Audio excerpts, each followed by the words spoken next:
मेरे नबी पाक अलैहिस्सलाम ने फरमाया, कब्र में रहने वाला मुर्दा इस तरह होता है जिस तरह दरिया में डूबने वाला कुछ शख्स, और जिस तरह दरिया में डूबने वाला कश्ती और सहारे का इंतजार करता है, कब्र में लेटा हुआ दुआओं का इंतजार करता है।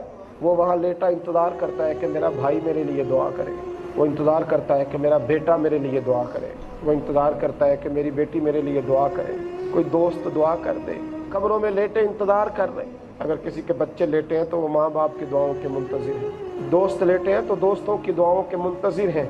और मेरे नबी करीम अलैहिस्सलाम ने फरमाया, जब तुम दुआ करते हो तो जिस तरह दरिया में डूबने वाले के हाथ सहारा आए तो उसे खुशी होती है, कब्र वाले के पास दुआ पहुँचती है तो उसे खुशी होती है। उनके लिए दुआएँ करें।